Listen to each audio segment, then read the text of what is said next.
E um convidado agora aqui em Os Pingos nos Is, está conosco o ministro do Meio Ambiente, Ricardo Salles. Ele conversa com a gente a partir de agora. Boa noite, ministro. Obrigado pela entrevista. Já está com a gente o ministro Ricardo Salles, ministro do Meio Ambiente, para a gente falar sobre a questão da Amazônia. Tudo bem, ministro? Seja bem-vindo. Boa noite, tudo bem? Boa noite a todos. Ô ministro, qual que é a situação real na Amazônia nesse momento? Muito se tem falado a respeito do desmatamento, das queimadas. Esses dois indicadores, como andam? Nesse momento, tem uma alta, tem uma queda de desmatamento e de queimadas? Qual a situação, ministro? Bom, infelizmente, nós temos essa trajetória de 2012 para cá, né, que vem aumentando o desmatamento de forma contínua, há 8 anos, mas nesse ano, em razão já da atuação da GLO, do Decreto de Garantia da Lei da Ordem, assinado pelo presidente Bolsonaro, nós já estamos vendo os índices de queimadas se reduzindo. Agora, essa é uma tarefa importante que tem que somar esforços não só do governo federal, via Forças Armadas e as suas agências ambientais, o IBAMA e o ICMBio, também da Polícia Federal, mas tem que ter a participação dos estados também. Uma parte desse papel tem que ser desempenhado pelas polícias militares estaduais, e nós precisamos que eles se engajem nesse combate às ilegalidades. Ministro, quem lhe faz a pergunta agora é Augusto Nunes. Augusto. Ministro, eu vi ontem, nós mostramos um mapa da NASA, uma foto, uma imagem, que mostra em vermelho aí os lugares, essas queimadas. O mapa está na tela. A gente vê aqui em vermelho os pontos de grandes queimadas, etc. Eu estou vendo aqui a África e vendo o Brasil. O Brasil, evidentemente, visto por esse mapa, por maiores que sejam as queimadas, não é a prioridade mundial, pelo que eu vejo aqui. Queria que o senhor me explicasse por que motivo o Brasil é sempre o problema maior se existem imagens mostrando que não é. Bom, porque a África, primeiro, não tem a quantidade de ONGs e pseudo-especialistas que tem aqui no Brasil, portanto, lá não tem tanta gente para fazer barulho em cima desse assunto. Segundo, a África não é concorrente do agronegócio como é o Brasil, um país que produz produtos de qualidade, com preços competitivos e em grande escala, né? Então, isso é um dos motivos pelos quais reverbera muito mais aqui. Essa região da África, em geral, tutelada por muitos interesses, inclusive europeus, não tem um presidente contra o establishment, como é o presidente Bolsonaro. Então, realmente, há uma explicação muito grande do porquê o excesso de reverberação sobre as queimadas no Brasil e a total, ignorando totalmente isso que está acontecendo na África. Aliás, o ano passado não foi diferente, né, Augusto? Se a gente olhar o que se falou das queimadas no Brasil, e logo em seguida a África, a Austrália, perdão, teve um volume de queimadas substancialmente maior do que aconteceu aqui no Brasil, lá na Austrália. E nem de longe teve a cobertura que teve da imprensa internacional e de alguns líderes políticos estrangeiros do que teve a queimada aqui no território brasileiro, e que, aliás, lembro também, graças à operação de garantia da lei da ordem, combatido o fogo nos meses de setembro e outubro, o governo Bolsonaro trouxe o índice de queimadas naquele período para o menor número dos últimos 20 anos. Ana Paula Henkel, sua pergunta, Ana.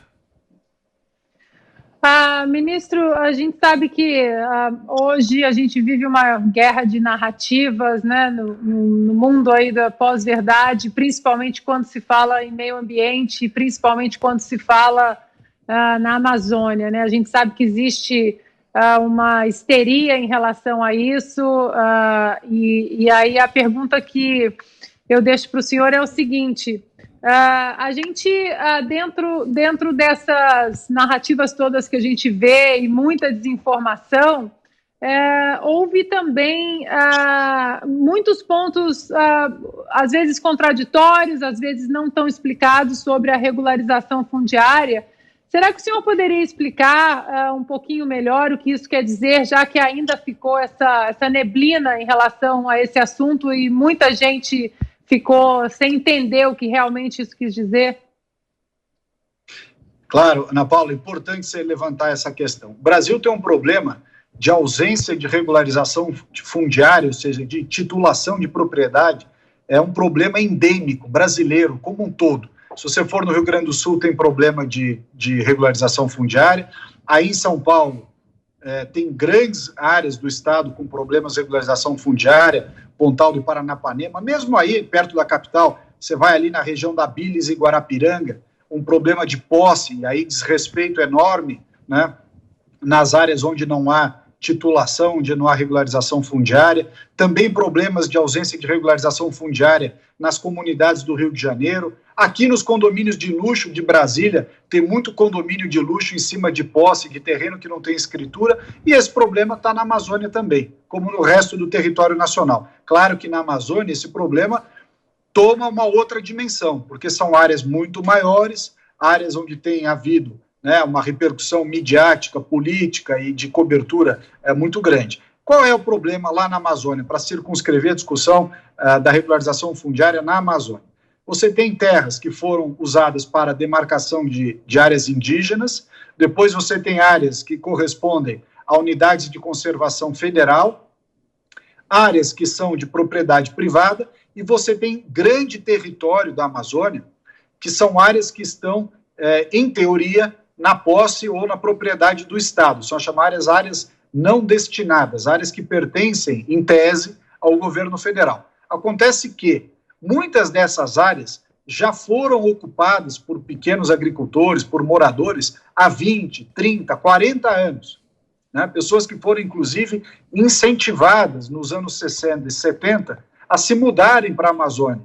Tinha um incentivo governamental para que essas pessoas fossem desbravar novos territórios e que ali produzissem, enfim, como teve ali no norte do Mato Grosso, de Rondônia, sul do Pará, não é? Houve um incentivo para que as pessoas do centro-sul e do sul do país fossem para lá. Muito bem. O que acontece hoje, neste momento? Uma parcela significativa dessas propriedades ocupadas por pequenos produtores e médios que não têm título de propriedade sobre a terra. Portanto, quando você vai fiscalizar, você não sabe quem está sendo fiscalizado, quem é que está ocupando aquele território. E a situação é tão esdrúxula que sequer nos assentamentos do INCRA, ou seja, o INCRA, que é um órgão público federal, assentou um volume enorme de famílias em pequenos lotes, né, na região da Amazônia ao longo de muitos anos, e sequer nessas áreas que foram objeto de assentamento do INCRA, o governo deu o título de propriedade, ou seja, deu a titulação. Então, a regularização fundiária é pré-requisito fundamental para que haja o ordenamento territorial da Amazônia e, veja bem, a responsabilização das pessoas, sobretudo em relação à aplicação do Código Florestal. Se aquela área não tem um proprietário, não tendo proprietário, não tem em quem você fazer o enforcement, né? Ali a colocação, a implementação, né, a cobrança das regras do Código Florestal. Então, é fundamental que se faça a regularização fundiária. O governo do presidente Bolsonaro, enfrentando esse problema que foi jogado para baixo do tapete durante décadas, governos e administrações anteriores fizeram de conta que esse problema não existia, jogaram esse problema para debaixo do tapete. É o governo do presidente Bolsonaro que está enfrentando esse tema. O governo editou uma medida provisória, 910, que acabou caducando, e aí esse assunto da regularização fundiária passou a ser tratado através de um projeto de lei, número 2633, sob a relatoria do deputado Zé Silva, que pretende discutir os parâmetros, quer seja do marco temporal ou do tamanho das áreas, né, a quantidade de módulos que poderão ser feita a regularização fundiária através de satélite, o sensoriamento remoto, e depois um outro padrão de volume maior que precisarão ser feitas através de visita no local, né, essa visita em loco, a vistoria. Então é importante ter agilidade jurídica e um bom formato técnico para fazer um trabalho que seja adequado. A pergunta agora é de Guilherme Fiuza. Você, Fiuza. Ministro, o senhor disse que o nível do desmatamento está caindo aí para o mais baixo nos últimos 20 anos. No ano passado, o Brasil chegou à Assembleia Geral da ONU quase como um vilão, né? As queimadas. As queimadas. Pois é, ministro, justamente... Tá. Então, se possível, poderíamos falar desses dois indicadores, né? Assim, o nível das queimadas e o nível do desmatamento, que eu não sei se a aferição é tão imediata, é tão rápida. O fato é que no ano passado, o Brasil estava sendo tratado, evidentemente, por uma tentativa de responsabilizar o governo, que era o novo governo, que era o primeiro ano daquele novo governo, como um destruidor sem precedentes da floresta. E a pergunta é justamente essa. Quais foram esses indicadores no ano passado? Bom, primeiro, o desmatamento na Amazônia não é um volume sem... Acho que travou um pouquinho a conexão com o ministro. Será que ele está com a gente ainda? Senão a gente vai ter que refazer a ligação. Ô, ministro, nós perdemos o começo da fala do senhor. Eu vou pedir que o senhor volte desde o começo a resposta da pergunta do Fiuza, por gentileza. Claro. É o seguinte, o desmatamento chegou a ser, nos anos 2004 e 2005, 3 vezes mais do que foi no ano passado. Portanto, não é verdade de que o desmatamento no ano passado é o recorde de desmatamento da Amazônia. Não é verdade. É praticamente 1/3 do que foi em 2004 e 2005. Ainda assim, nós consideramos que esse aumento do desmatamento, que vem de 2012, 13, 14, 15, 16, 17, 18, 19 e provavelmente em 20, esse aumento ele é consequência de uma ausência de política pública para a região.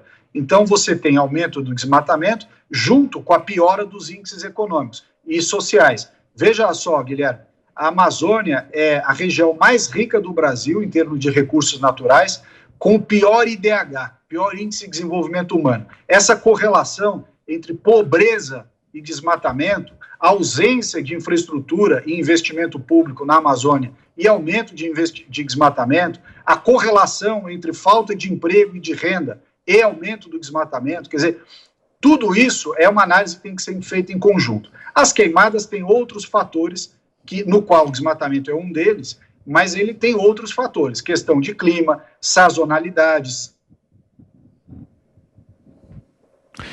Travou de novo ali a conexão com o ministro? Será que ele tá com a gente ainda? Volta um pouquinho, por gentileza, ministro. Caiu rapidinho, já voltou. Vamos lá. Essa situação, como eu vinha dizendo, do desmatamento na Amazônia, ela é uma situação que ela tem origens históricas e tem uma origem econômica, ausência de oportunidade social, quer dizer, o Brasil deixou os brasileiros da Amazônia para trás. A verdade é essa. Nós tivemos ministros que vêm de estados da Amazônia e que nem por isso souberam fazer a agenda da bioeconomia avançar na Amazônia. Nem por isso fizeram a regularização fundiária da Amazônia. Aliás, há estados na Amazônia cujos índices de saneamento, de falta de coleta de lixo, são vergonhosos. Estados esses, inclusive, que são dos ministros desses estados. Então, nem nos seus próprios estados eles resolveram. Então, esse problema do desmatamento crescente da Amazônia, que vem de 2012 para cá, e cujo recorde foi 2004, 2005, o triplo do ano passado, ele tem que ser olhado de maneira multidisciplinar. A questão da queimada, ela tem um componente de desmatamento, sim, mas ela tem outros componentes. Ela tem uma questão de sazonalidade, todo ano ocorre em determinadas regiões e períodos. Ele tem também uma questão de clima, ou seja, se tiver uma época mais seca e mais quente, ou mais úmida, isso influi em ter mais ou menos queimada. O ano passado, já no governo do presidente Bolsonaro, como eu disse, a operação de garantia da lei e da ordem, ela fez com que nos meses de setembro e outubro, em que ela ocorreu, caísse o desmatamento nos menores índices dos últimos 20 anos, isso no ano passado, e este ano, em 11 de maio, quando começa a GLO, nós já vimos no mês passado, no site do INPE, uma informação dizendo que as queimadas se reduziram em 23%. Então, as coisas precisam ser ditas e descritas com bom senso, com justiça, com equilíbrio, tá certo? E não fazer disso, como alguns têm feito em alguns lugares, fazer disso uma situação de panfletagem política eleitoral. Então tem que ser tratado esse assunto com muito cuidado e olhar dados, olhar fatos, né? E não ir na base do chutômetro. Ô ministro, o senhor sempre fala e falou mais uma vez aqui pra gente sobre as ONGs e pessoas que vão ao exterior e difundem uma imagem distorcida do que acontece aqui no Brasil. Pra gente poder entender, na leitura do senhor, qual seria o interesse dessas pessoas? Por que é interessante falar mal do Brasil no exterior, vender a imagem do Brasil como um país que destrói a floresta amazônica? Veja, primeiro dizer que há bons acadêmicos e há boas ONGs. Nem todo mundo se envolve nesse tipo de coisa. Então, para não generalizar, né, fazer aqui a distinção, fazer justiça, a distinção que é necessária. Mas aqueles que não se enquadram nas boas ONGs ou bons acadêmicos são aqueles que estavam pendurados em verba pública do governo ou de repasse de verbas internacionais, sem controle, sobretudo, até o advento da presidência do Jair Bolsonaro. E foi no presidência do Jair Bolsonaro que, em várias esferas do governo, fechou-se a torneira para essa mamata de seminário, viagem, estudos que nunca terminam, verba para programas que não levam a lugar nenhum. Não é? Essa turma estava pendurada nesse monte de dinheiro, quer seja nacional ou dinheiro repassado do exterior. Você sabia?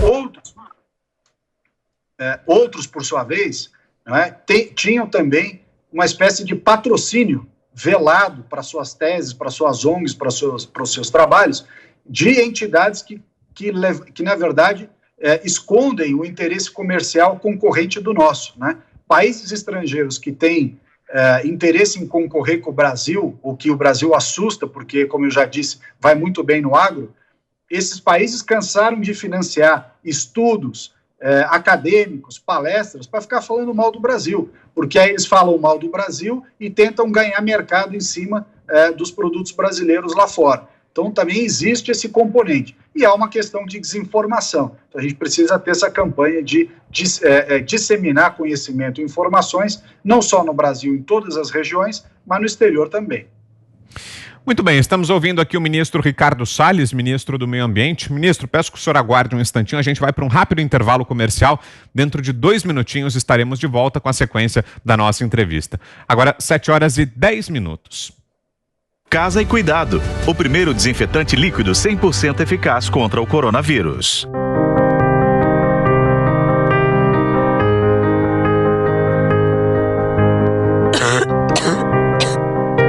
Não é loja de roupa aqui. Você fala, não vendo hoje, eu vendo semana que vem. Se o cara está doente hoje, ele precisa de atenção hoje, não é amanhã, não é daqui 2 dias. Não sei se é porque sempre trabalhei em área de saúde. A preocupação é ter a porta aberta para poder atender quem tem real necessidade.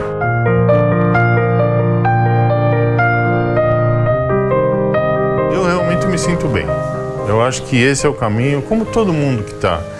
Motoqueiro que está tendo que sair para entregar alimento, o cara também está tendo problema de preocupação, que ele está batendo na porta que não sabe de quem. Aqui é a mesma coisa. Antigamente o pessoal pensava só em si. Atualmente o cara fala, mas... olha, eu estou bem, eu estou recebendo meu salário, e quem não está recebendo? E quem não está trabalhando? E quem não está... Sabe, você começa a pensar na vida do outro também. Essa turma que está trabalhando pesado, está tendo o reconhecimento que deve. Então, tem que sair de casa, não tem jeito. Sai com satisfação, sai do jeito que tem que sair. Assim, preparado, dentro do possível, para dar conta.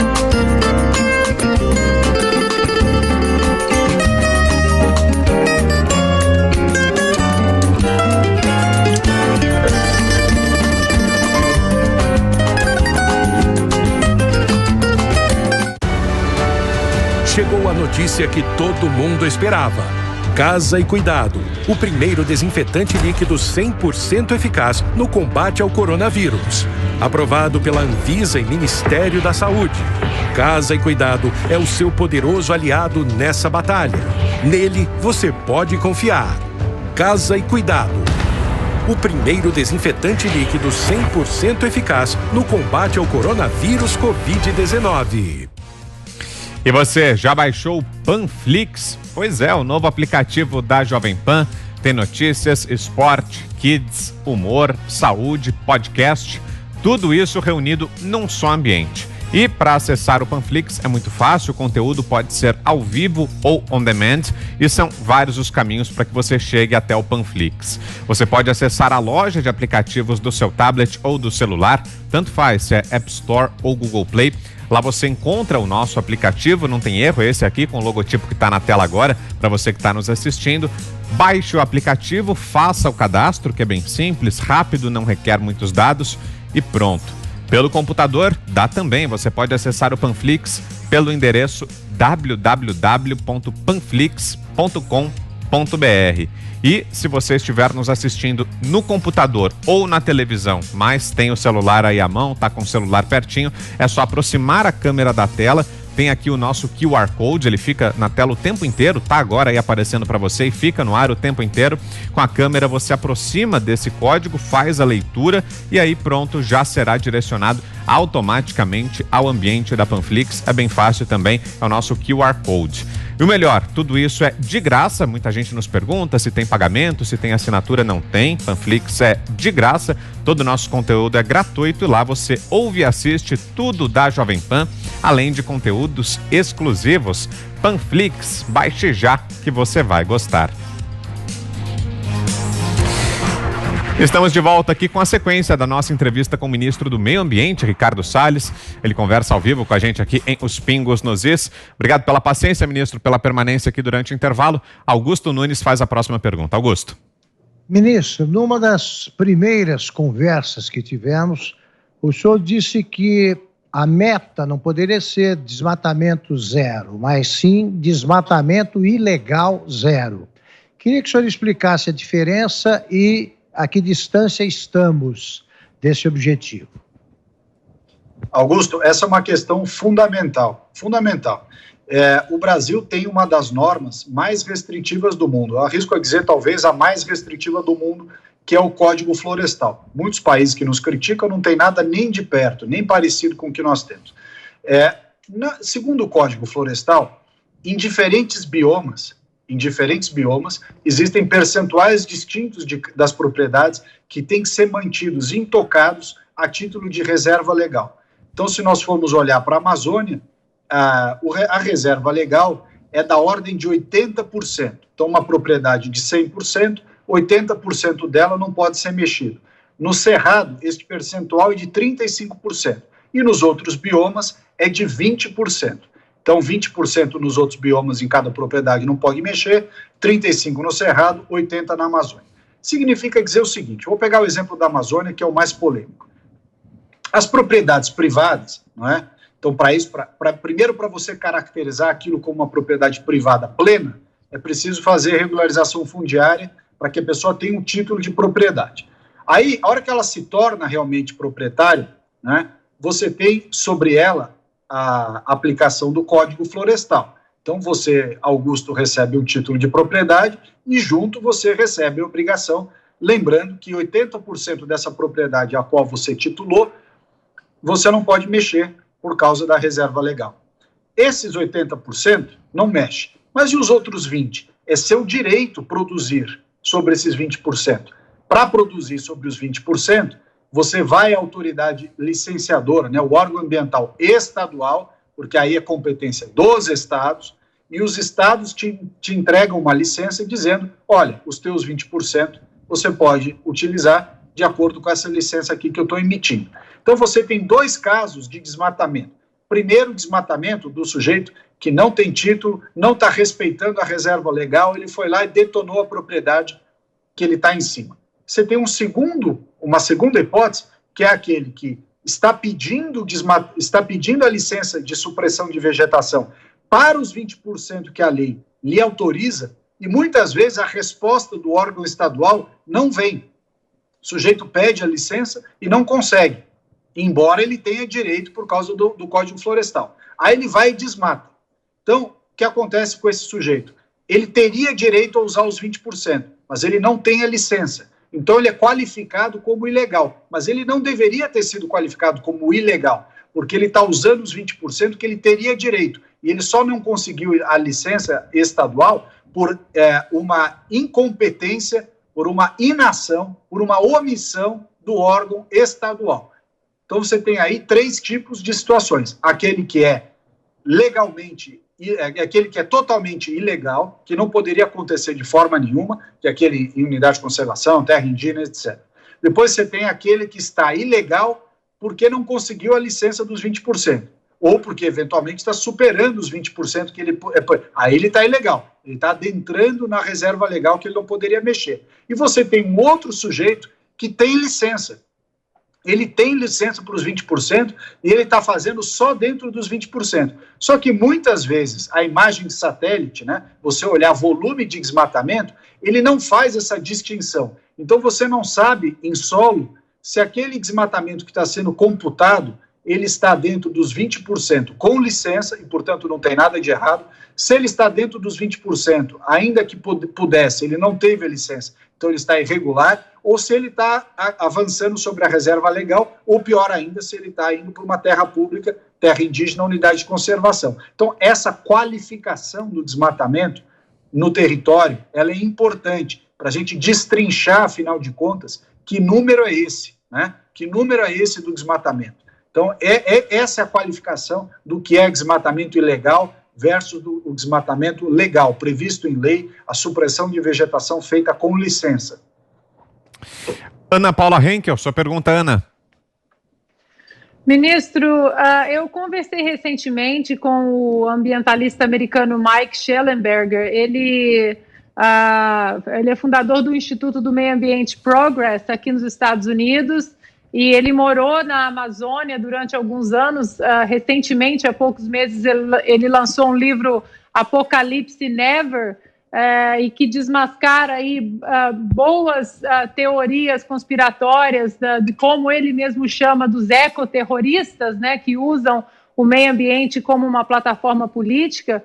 E ele me contou uma coisa que depois eu vi o senhor falar numa entrevista e eu gostaria que o senhor falasse um pouco mais sobre isso, que é essa narrativa que colocam em relação a algumas tribos indígenas de que elas querem ficar isoladas do mundo, e ele me disse que não é bem assim, que as tribos ali na Amazônia, elas querem participar do progresso, elas querem um crescimento econômico, elas querem um trade comercial ali. E eu vi o senhor dando uma entrevista que bate muito com isso que o Mike também colocou no livro dele, e gostaria que o senhor falasse um pouco mais sobre isso. Ana Paula, obrigado pela pergunta. É o seguinte, com relação à preocupação ambiental, eu acho que há preocupações legítimas de pessoas realmente preocupadas com o meio ambiente, que têm a sua atenção voltada para o assunto, etc. Há um percentual de preocupações que elas são, vamos dizer assim, uma muleta para os seus interesses comerciais ou para suas narrativas políticas, as suas plataformas eleitorais. Nós temos aqui no Brasil algumas figuras aí do mundo político que reiteradamente ao longo da sua história basearam a sua carreira política na narrativa ambiental e quando tiveram sentadas na cadeira não agiram ou não entregaram resultados que sejam compatíveis com a sua narrativa política ou seu discurso.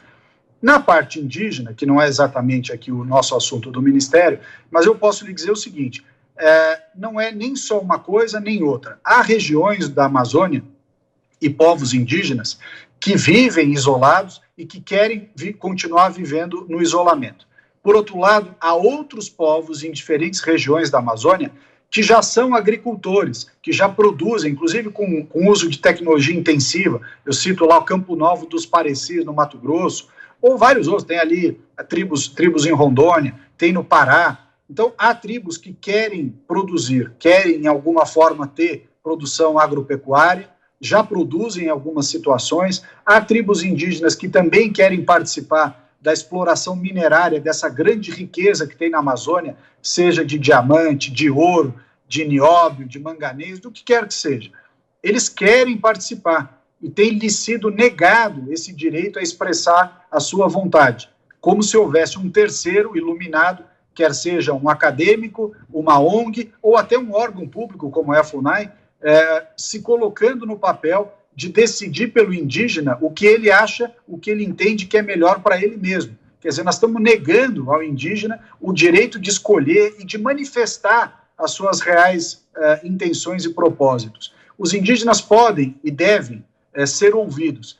Eles podem e devem ser apoiados nas suas decisões. Aqueles que querem continuar vivendo isolados, assim deverão ser apoiados. Aqueles que querem ter uma relação mais próxima da agropecuária, da agricultura, deverão ter o seu direito reconhecido. Aqueles outros que estão sentados em cima, muitas vezes, de grandes reservas minerárias, de ouro, de diamante, etc., deverão ser ouvidos para encontrar uma maneira de coexistir uma atividade econômica que lhes trará benefício econômico, né? Os royalties dessas atividades para eles próprios indígenas. Hoje, na ausência de um regulamento específico para isso, o que você tem na região amazônica, em larga escala, é atividade ilegal, feita à sombra da lei, sem observância de critérios de licenciamento ambiental, sem observância de normas, inclusive sociais. Por quê? Porque você joga essas pessoas para a ilegalidade e quem está na ilegalidade não respeita norma nenhuma. Então você tem que olhar, nós temos que olhar esse tema com equilíbrio e saber que uma norma pode encontrar soluções que sejam de compatibilização da preservação ambiental com atividade econômica sustentável. E aqui, para terminar essa resposta, eu te cito um exemplo. A floresta homogênea mais bem preservada no estado do Pará é justamente aquela floresta de Carajás, que é preservada pela Vale. A Vale tem a mina de ferro lá em Carajás e, em contrapartida, ela cuida da floresta no entorno, lá da floresta de Carajás, e cuida muito bem. Então, você vê ali como há uma compatibilidade entre a atividade econômica sustentável e a manutenção, a preservação da floresta. Diferentemente de regiões onde, em tese, não se pode fazer nada, mas não há recurso, não há desenvolvimento, não há prosperidade, e aí graça a atividade ilegal. E para fechar, mais uma pergunta de Guilherme Fiuza. Por favor, Fiuza. Ministro, agora agosto, setembro é que o bicho pega, né? A estação de queimada, chamado verão amazônico, né? Que a região fica um pouco mais seca, sem deixar de ser úmida. E o senhor pode ter toda a certeza que o Brasil estará na berlinda, o senhor estará na berlinda, com fotos aí mesmo que o índice esteja abaixo do que esteve aí anteriormente, o senhor sabe como é que funciona a coisa. Então, admitindo, né, que o senhor tem diretrizes que o senhor confia, né, de combate aos incêndios na Amazônia, ou pelo menos ao índice geral de queimada na Amazônia.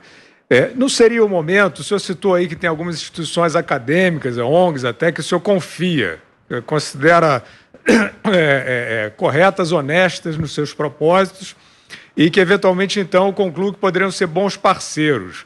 Não seria o momento do governo sair dessa posição de um certo isolamento e tentar aparecer nesse debate lastreado, entre aspas, digamos assim, com outras instituições que possam mostrar que o trabalho pode ser confiável, pelo menos diante de outros interlocutores? Sim, não, Fiuza, nós estamos fazendo exatamente isso, né? As reuniões que o presidente Mourão tem presidido com fundos estrangeiros e fundos nacionais, também recebendo alguns representantes do setor acadêmico, algumas entidades do terceiro setor. Nós aqui também temos tido muita interação, inclusive nesse programa, por exemplo, Floresta Mais, que a gente vai pagar serviços ambientais para pequenos produtores, o chamado Floresta Mais, que é o pagamento por serviços ambientais. Tem uma série de entidades ali envolvidas.